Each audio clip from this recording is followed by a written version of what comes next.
Good morning, students. Today we are going to start the topic for non-ohmic devices, or we can say that limitation of Ohm's law. एक होता है ohmic device और एक होता है non ohmic device. ohmic device का मतलब वही होता है जो डिवाइस Ohm's law को ओबे करता हो, और नॉन ohmic डिवाइस क्या होगा, which do not obey the Ohm's law. Normal device का मतलब ये होता है वो डिवाइस जो ओम्स लॉ को ओबे नहीं करते हो, उनको क्या बोलते हैं हम? Non ohmic. Those devices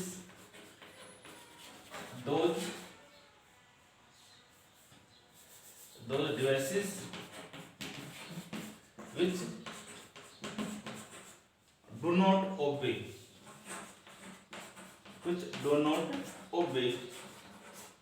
Ohm's law. जो ओम्स लॉ को ओबे नहीं करते हो, जैसे आपका हो गया सेमीकंडक्टर डायोड हो गया, सेमीकंडक्टर डायोड हो गई,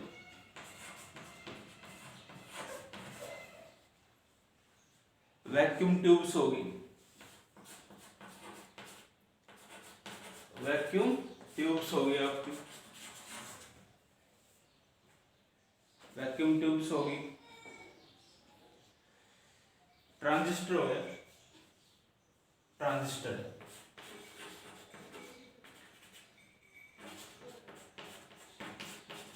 हो गया, एक्सेट्रा.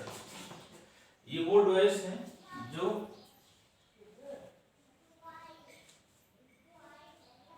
ओम्स लॉ को ओबे नहीं करते. ठीक है. सेमीकंडक्टर डायोड्स हो गए, 9th चैप्टर में इनके बारे में पढ़ेंगे. वैक्यूम ट्यूब्स होगी, ट्रांजिस्टर, सभी 9th क्लास के अंदर आपका आएगा, 9th यूनिट के अंदर. ठीक है. उनको बोलते हैं हम नॉन ओमिक डिवाइस. हाँ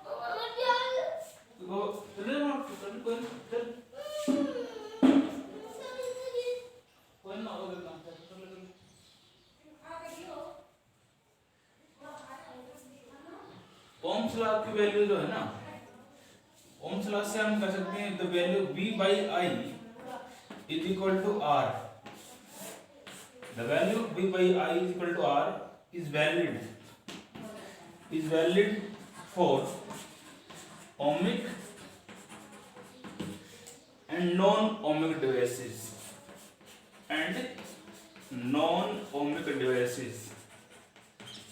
ohmic डिवाइस के लिए और नॉन ohmic डिवाइसेस के लिए R की वैल्यू जो है ना वो वैलिड होती है. Value V/I is equal to R होता है. ठीक है. ओमिक डिवाइस के लिए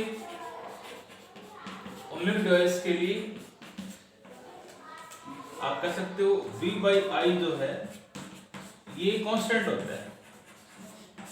V/I क्या होता है? R की वैल्यू कांस्टेंट होती है. और नॉन ओमिक डिवाइस के लिए the value of V/I is equal to R is not constant. ये वैल्यू कांस्टेंट नहीं होती, is not constant. इसलिए ये ओम्स लॉ की लिमिटेशन यही है. The value of V/I are constant for ohmic conductors. ohmic device के लिए, ohmic conductors के लिए होगा.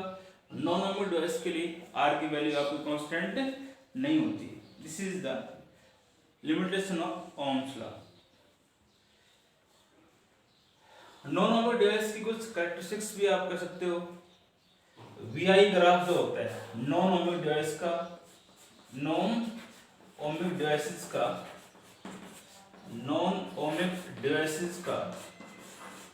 तो VI ग्राफ जो होता है, VI graph is not straight line graph नहीं होता, वो कर्व होता है. ऐसे हो सकता है आपका, इधर वोल्टेज होगी मान लो आपकी, इधर करंट हो गया. ठीक है. ऐसे ही ग्राफ हो सकता है, ऐसे हो सकता है, ऐसे फॉरवर्ड के लिए ऐसे होता है और रिवर्स के लिए ऐसे होता है. ठीक है. एक्स एक्सिस ये एक्स डैश कर सकते हैं इसको, वाई डैश. इधर वोल्टेज इधर भी आपका करंट आता है, इधर क्या आएगा current. Value of V by I is not constant for R की वैल्यू कांस्टेंट नहीं होती है नॉन ओमिक डिवाइस के लिए, ओमिक के लिए कांस्टेंट रहेगी R की वैल्यू। नॉन ओमिक डिवाइस है तो इसका R की वैल्यू वेरिएबल होगी आपकी। ग्राफ उसका लीनियरली नहीं होगा, स्ट्रेट लाइन नहीं होगा, कर्व्ड हो सकता है उसका, इस प्रकार के ग्राफ इसके बनते हैं। ठीक है, ये था आपका।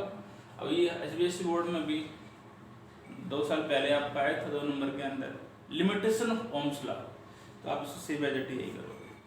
ठीक है, नेक्स्ट जो है इसके अंदर आपका आता है colour code of carbon register.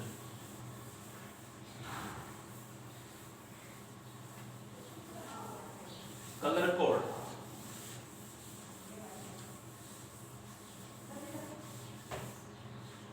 Next इसमें आता है colour code of carbon register. Colour code of carbon register.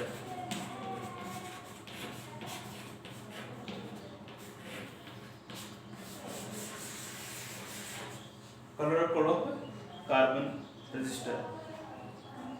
Colour code जो है ये आपके कॉमर्शियल रजिस्टर्स होते हैं ये, और रेजिस्टेंस पे कलर कर देते हैं, और उस कलर से हम उसकी पहचान कर सकते हैं इस रेजिस्टेंस की वैल्यू आपकी क्या होगी। ठीक है, तो कलर कोडिंग करने के लिए कलर कोड जो रेजिस्टेंस पे करते हैं उसको फाइंड आउट करते हैं, मान लो उसके एक मेथड होता है निकालने के लिए। एक टेबल ड्रा कर रहा हूँ मैं, पहले एक वर्ड आपको याद करना पड़ेगा कलर कोडिंग के लिए। आप कह सकते हो in the colour code of carbon resistor there are usually 4 band. इस प्रकार से अलग अलग 4 बैंड होते हैं इसके अंदर। इमेजिन कर रहा हूँ, आएगा नहीं, टेबल नहीं बनेगी।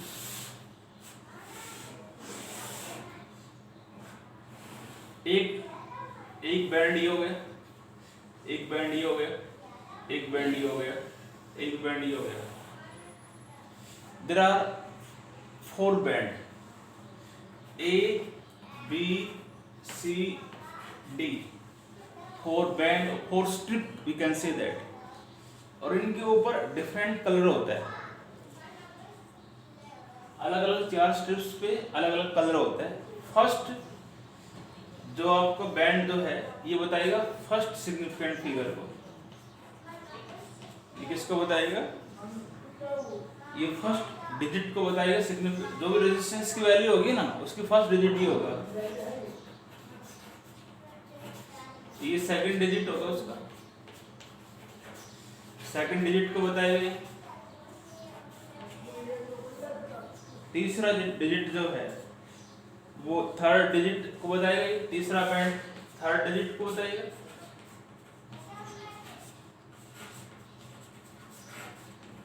और ये बताएगा टॉलरेंस को। फोर्थ बैंड किसको बताता है? टॉलरेंस को।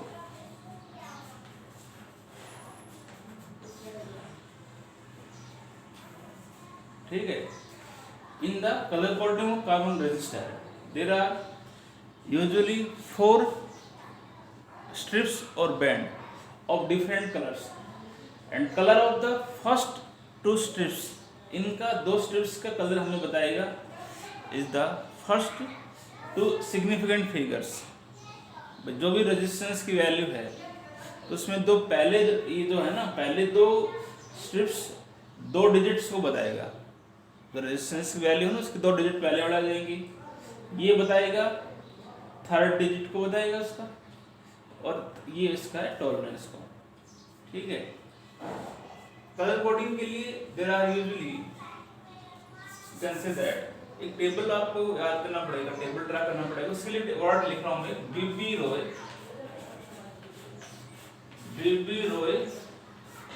Great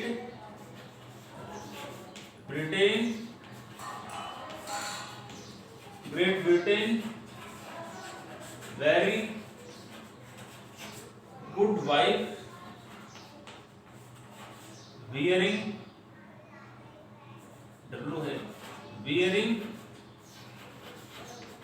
gold silver necklace, gold silver necklace. एक सेंटेंस आपको याद करना पड़ेगा कलर कोडिंग के लिए। कैपिटल जो वर्ड हैं इसके वो कलर्स को बताएंगे। बड़े जो वर्ड लिखे हैं ना, नहीं, B B Roy Great Britain very good wife wearing gold silver necklace. ठीक है, तो ये मैं टेबल ड्रा कर रहा हूँ इसके अकॉर्डिंग। यहाँ लिखूंगा letter as an aid to memory,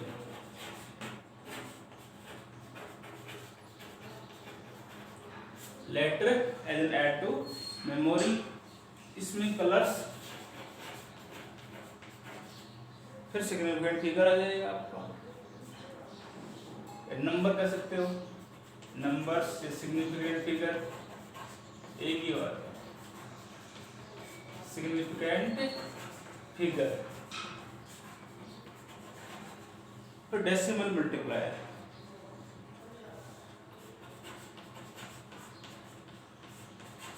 decimal multiplier.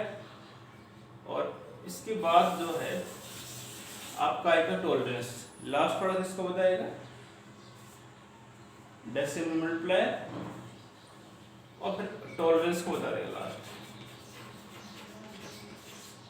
ऐसे टेबल ड्रा कर रहा हूं, टेबल से हम अभी इसके क्वेश्चन सॉल्व करेंगे।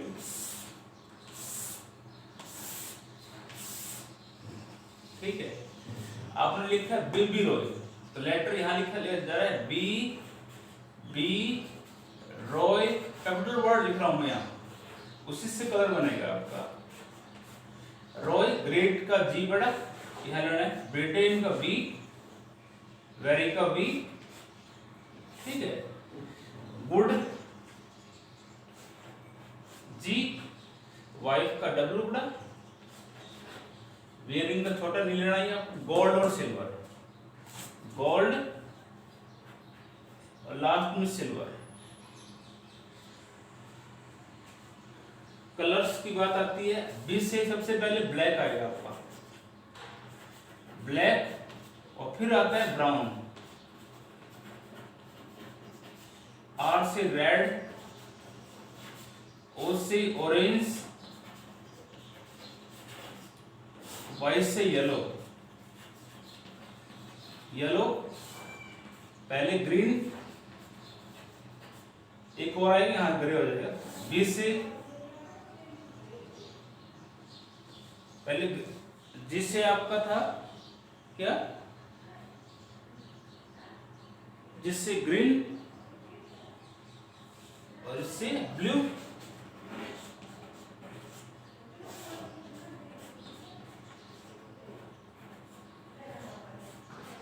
वॉलेट ग्रे, डब्लू, ब्लैक ऊपर था नीचे व्हाइट आएगा, जी से गोल्ड, और लास्ट में एस है ना, इससे silver, S I L V, silver. Colour coding के लिए एक वर्ड मैंने लिखा है B B Roy Great Britain very good wife, ठीक है, जिसके अंदर बी से ब्लैक, बी से ब्राउन, आर रेड, ओ से ऑरेंज, वाई से येलो, जिससे ग्रीन, बी से ब्लू, और बी से वॉयलेट, जिससे ग्रीन, वाइट, और गोल्ड और सिल्वर।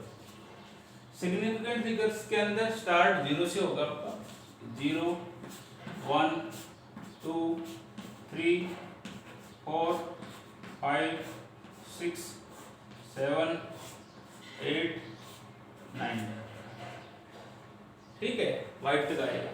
डेसिमल मल्टीप्लायर के अंदर आप इसको कहोगे 10⁻0, 10⁻1, 10⁻2, 10⁻3, 10⁻4, 10⁻5, 10⁻6, 10⁻7, 10⁻8 और 10⁻9। तो गोल्ड के लिए 10⁻⁻1 होता है, और इस सिल्वर के लिए तो आएगा ये 10⁻2 आएगा।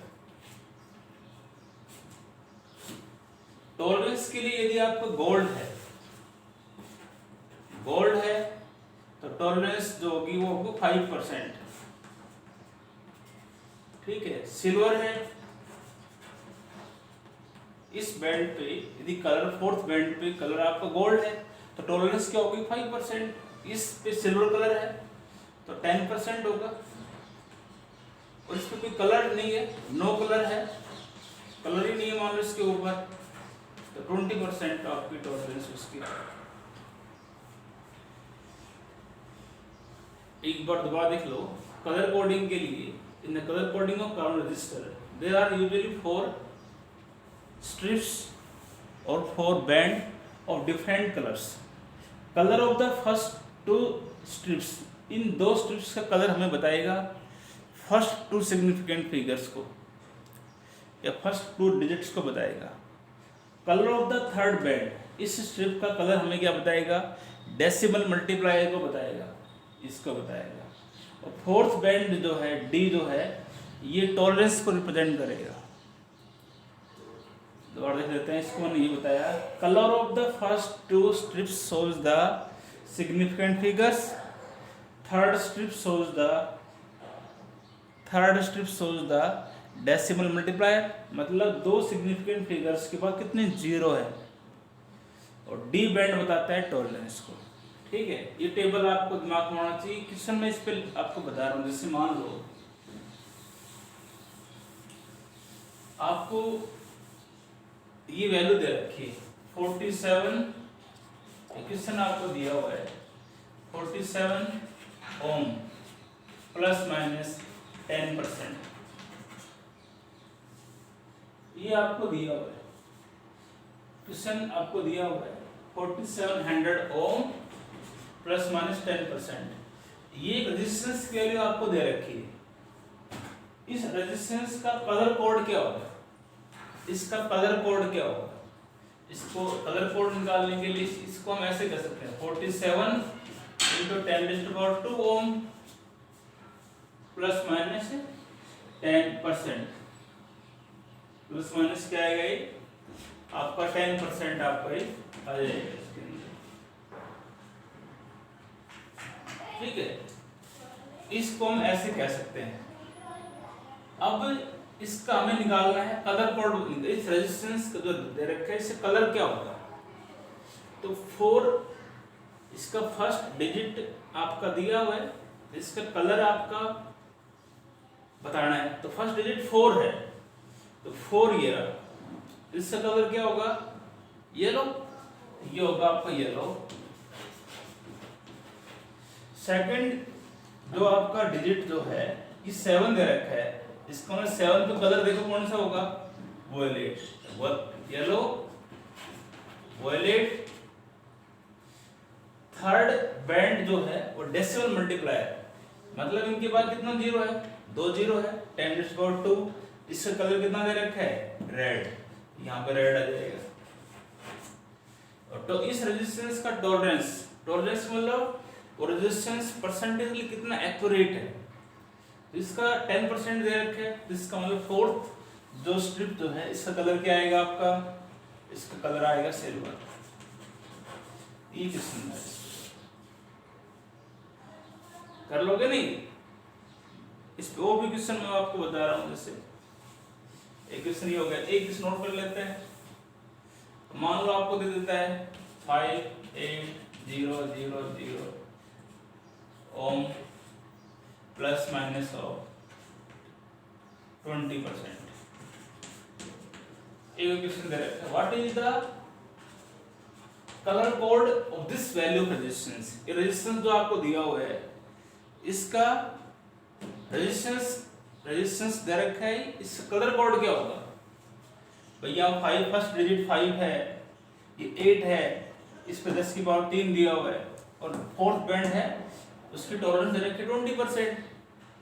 तो इस रेजिस्टेंस का कलर क्या होगा, वही बात है, फर्स्ट जो इस स्ट्रिप पे लिख रखा है 5 लिखा हुआ है, इसका मतलब 5 का कलर क्या होगा? ग्रीन। तो ग्रीन। 8 पहले 5 है ना, 5 पे ग्रीन, ग्रे है सॉरी। 8 पे क्या है आपका? 8 पे ग्रे, ग्रे है तो ग्रे। और 10⁻³ ये किसके लिए आएगा? ऑरेंज। इसको मैं लिख दिया 10⁻³ एक ही बात है, ऑरेंज। और 20% है इसका कलर, फोर्थ स्ट्रिप पे कलर क्या होगा? No colour.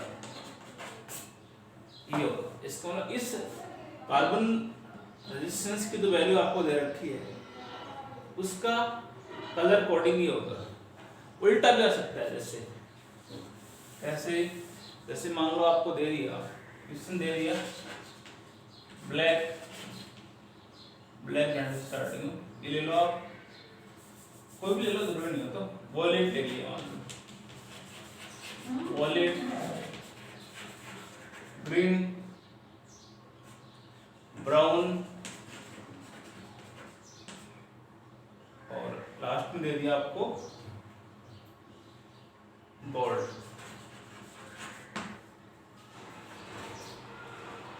ये स्ट्रिप्स पे कलर लिखा हुआ है।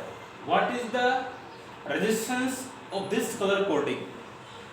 भाई फर्स्ट स्ट्रिप पे लिख रखा है वॉयलेट कलर है, सेकंड स्ट्रिप जो है इस पे कलर ग्रीन है, थर्ड पे ब्राउन है, फोर्थ पे गोल्ड है, फोर्थ स्ट्रिप के ऊपर।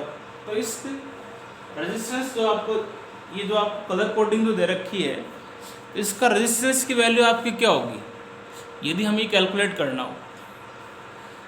ये आपको अलग अलग जो है, मैंने ये अलग अलग जो है रेजिस्टेंस की वैल्यू जो है वो कलर कोडिंग में दे रखी है। तो मैं ये कह रहा हूँ, ये जो स्ट्रिप्स जो दे रखी है ना, इस पे कलर लिख रखा है, उसका रेजिस्टेंस की वैल्यू क्या होगी ये निकालना है।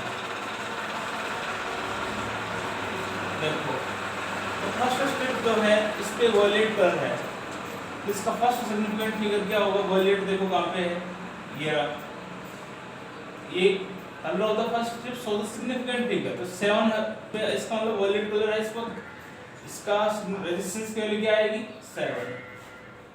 फिर ग्रीन है, ग्रीन का कितना कलर दिया हुआ है? ग्रीन का सिग्निफिकेंट फिगर क्या है? 5, तो 5। Third colour of the third strip shows the decimal multiplier, मतलब इन दो सिग्निफिकेंट फिगर्स के बाद आपका जीरो कितना आएगा? तो ग्रीन है, देखो ग्रीन कहाँ पे है, ये रहा, और इसके साथ जीरो कितना है? 10⁻5 ग्रीन का, तो इनटू 10⁻5 रेजिस्टेंस की वैल्यू आ गई, ओम का हो गई, फिर प्लस माइनस, क्योंकि टॉलरेंस जो है वो आप परसेंटेज में होगा, और यहाँ पे लिख रखा है गोल्ड लिख रखा है, तो गोल्ड का टॉलरेंस कितना दे रखा है? 5%, तो ये प्लस माइनस करके 5%। तो इसका जो कलर कोडिंग जो कर रखी थी, इसका रेजिस्टेंस की वैल्यू आएगी। कलर कोडिंग के अंदर there are usually 4 strips or 4 bands of different color. Color of the first 2 strips shows the significant figure. Third strips का जो है उसका कलर हमें बताएगा डेसिमल मल्टीप्लायर, मतलब 2 सिग्निफिकेंट फिगर्स के बाद कितना? 0 है। फोर्थ बैंड बताएगा टॉलरेंस को।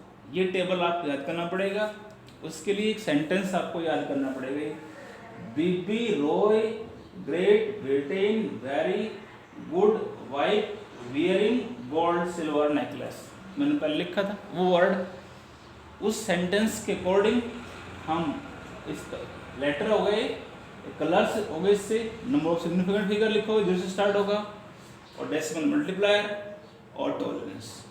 ठीक है, तो ये था आपका। नेक्स्ट जो है इसके अंदर आप पढ़ेंगे resistance in series.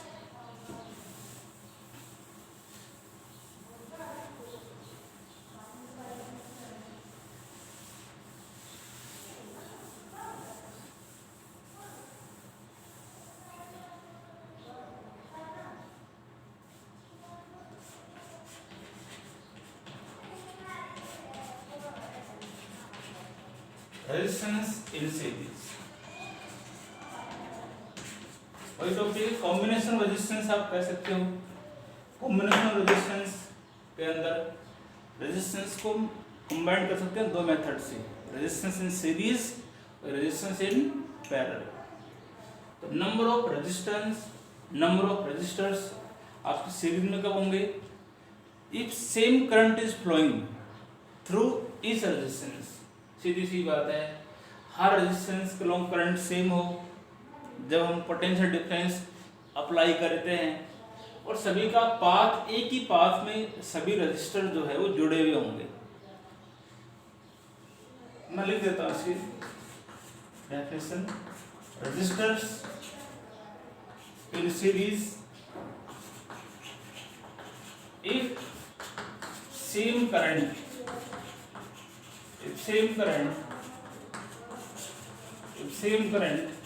is flowing through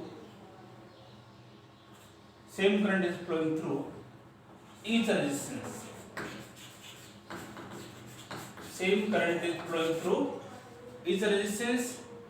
when potential difference is applied, when potential difference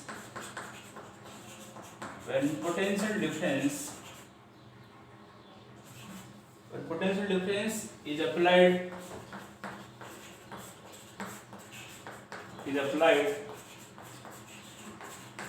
across the combination. When potential difference is applied across the combination, her resistance के लॉन्ग करंट सेम होना चाहिए। जब पोटेंशियल डिफरेंस हम apply करते हैं तो current same रहेगा, पाथ सभी का सेम रहेगा। जैसे नंबर मान लो इसका एक्सप्रेशन हम ड्राइव करते हैं, तो suppose that there are 3 resistor of resistance R1, R2 and R3।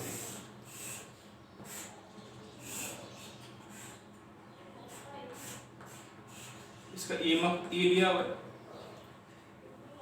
इसका रेजिस्टेंस R1 मान लिया, R2 और R3 तीनों एक ही पाथ में जुड़े हुए हैं, एक ही पाथ है, यहां से यहां तक एक ही पाथ है इसका, ठीक है।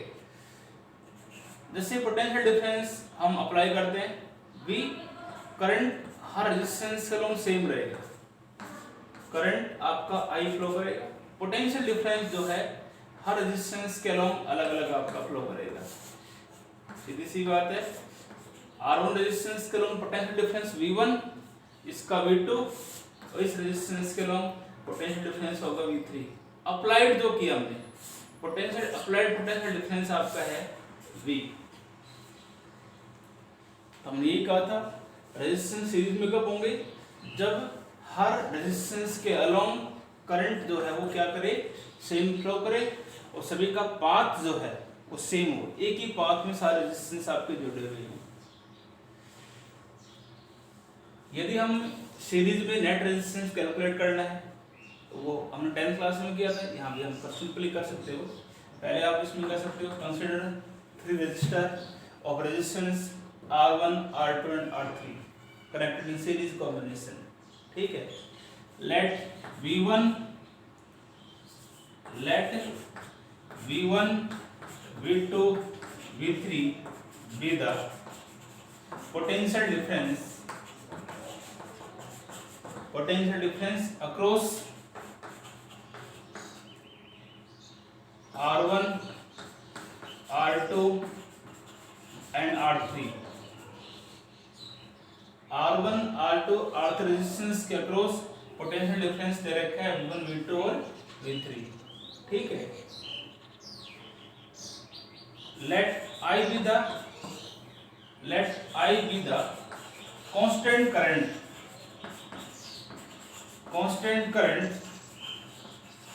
flowing through each resistance,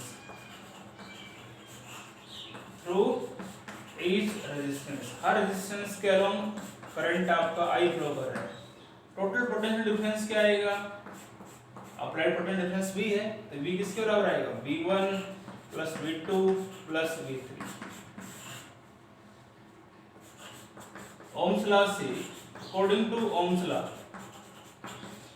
Ohm's law से इस रेजिस्टेंस का पोटेंशियल डिफरेंस क्या आएगा? V इक्वल टू IR होता है, करंट I फ्लो कर रहा है, रेजिस्टेंस का इसका R1, ऐसे V2 रेजिस्टेंस, इसका पोटेंशियल डिफरेंस V2 क्या होगा, I इंटू R2, I तो कांस्टेंट है। ऐसे V3 जो है वो क्या आएगा, I इंटू R3। ये सभी को वैल्यूज पुट कर दो। देन इक्वेशन फर्स्ट, तो V इक्वल टू आपका आ जाएगा I R1, V1 की वैल्यू होगी, V2 क्या है I R2 और ये क्या है I R3।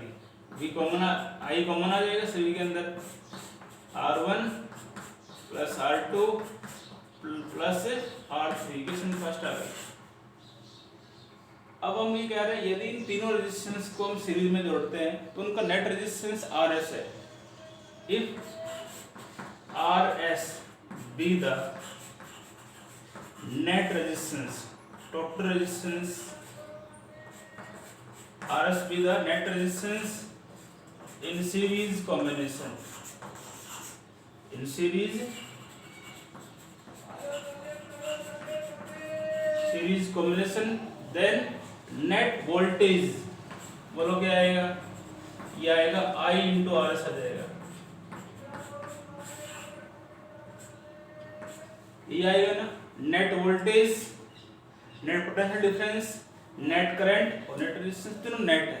ये V भी है, ये भी है, कंपेयर कर लो from equation second and third, दोनों का V है। Potential difference left side, right side बराबर हो जाएगी, लेफ्ट साइड बराबर है, तो ये आएगा IRS is equal to I into R1 plus R2 plus R3, ये सब कट जाएगा।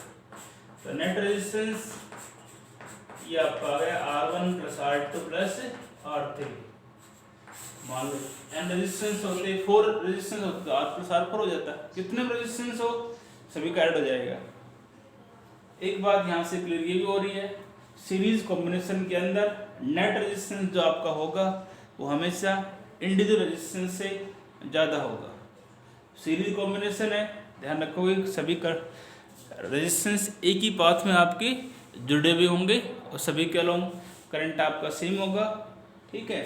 और नेट रेजिस्टेंस इंडिविजुअल रेजिस्टेंस से हमेशा क्या होगा, ज़्यादा होगा, ठीक है। यहाँ तक करो, थैंक्स।